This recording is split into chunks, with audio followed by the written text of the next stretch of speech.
రానున్న ఎన్నికల్లో ఎమ్మెల్యేగా తనను ఎంపీగా వేమిరెడ్డి ప్రభాకర్ రెడ్డిని గెలిపించుకుంటే రాష్ట్రంలో పాటు నెల్లూరు నగరం సమగ్రాభివృద్ధి జరుగుతుందని మాజీ మంత్రి డాక్టర్ పొంగూరు నారాయణ తెలిపారు.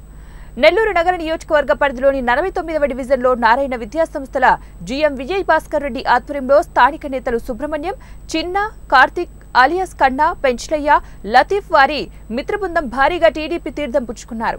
పార్టీలో చేరిన వారికి పొంగూరు నారాయణ, కోటంరెడ్డి శ్రీనివాసులరెడ్డి కండువా కప్పి సాదరంగా ఆహ్వానించారు. ముందుగా డివిజన్ కు విచ్చేసిన నారాయణకు స్థానిక టీడీపీ నేతలు, ప్రజలు కూడా ఘన స్వాగతం పలికారు, ఘనంగా సత్కరించారు. ఈ సందర్భంగా మాజీ మంత్రి పొంగూరు నారాయణ మాట్లాడుతూ వైసీపీ ప్రజా వ్యతిరేక పాలనకు చేరికలే నిదర్శనమని తెలిపారు. టీడీపీలో చేరిన వారు సీనియర్ నాయకులు సమన్వయంతో పనిచేయాలని సూచించారు. అందరి సహకారంతో పార్టీని మరింత బలోపేతం చేసుకుంటూ రానున్న ఎన్నికల్లో గెలిపే లక్ష్యంగా పనిచేయాలని కోరారు. టీడీపీ అధికారంలోకి వస్తే అమలు చేస్తున్న ప్రజా సంక్షేమ పథకాలు, అభివృద్ధిపై వివరించారు. నెల్లూరు అభివృద్ధికి నారాయణ చేసిన కృషిని తెలియజేశారు. అలాగే అధికారంలోకి రాగానే అండర్ గ్రౌండ్ డ్రైనేజీ, వాటర్ ప్రాజెక్టుతో పాటు ఆగిపోయిన పనులన్నింటినీ కూడా పూర్తి చేస్తామని హామీ ఇచ్చారు. నెల్లూరు నగర ప్రజలు పూర్తి బాధ్యత తీసుకుంటారని హామీ ఇచ్చారు.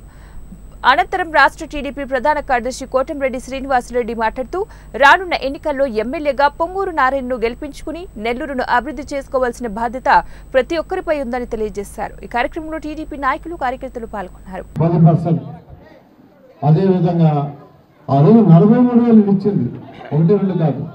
సో నెల్లూరుకి పెద్ద పనులు 3 చేశాను. అండర్ గ్రౌండ్ డ్రైనేజ్, డ్రింక్ స్వచ్ఛమైన వాటర్, 43,000 ఇల్లు పూర్తిగా ఇవ్వలేదు, డ్రింకింగ్ వాటర్ లైన్ కనెక్షన్ ఇవ్వలేదు, అండర్ గ్రౌండ్ సివరేజ్ పూర్తిగా బహుశా 4 రోజులు ఎత్తిపెట్టేట్టున్నారు. ఖచ్చితంగా ప్రభుత్వం వస్తుంది 2024లో రాగానే ఫస్ట్ 3 పనులని టేకప్ చేసి పూర్తి చేస్తారని ఈ సభాముఖంగా మీకు అందరూ తెలియజేస్తున్నాను. కానీ వాటిని నాశనం చేశారు. 5 రూపాయలకు పేదవాడు భోజనం చేసేది రోజుకి 2,25,000 మంది రాష్ట్రంలో అన్నా క్యాంటీన్లో భోజనం చేస్తుంటే మూసేశారు. ఇది ప్రభుత్వమేనా? దాన్ని సైకో అంటారు, సైకో మెంటాలిటీ. తమిళనాడులో అన్నా క్యాంటీన్స్ ఉన్నాయి. అన్నా క్యాంటీన్స్ పెట్టే ముందు ఆ యొక్క అమ్మా క్యాంటీన్స్ పోయి తమిళనాడులో భోజనం చేసి వచ్చా. నేను అక్కడ స్టడీ చేసి వచ్చా. కర్ణాటకలో ఇందిరా క్యాంటీన్స్ ఉన్నాయి, అక్కడ పోయి స్టడీ చేసి అక్కడ భోజనం చేసి వచ్చా.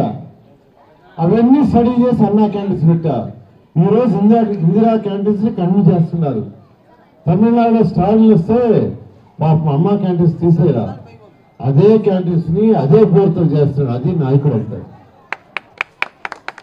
నాయకుడు అంటే స్టేట్మెంట్ ఇచ్చాడు, నేను అమ్మా క్యాంటీన్స్ ని క్లోజ్ చేయను,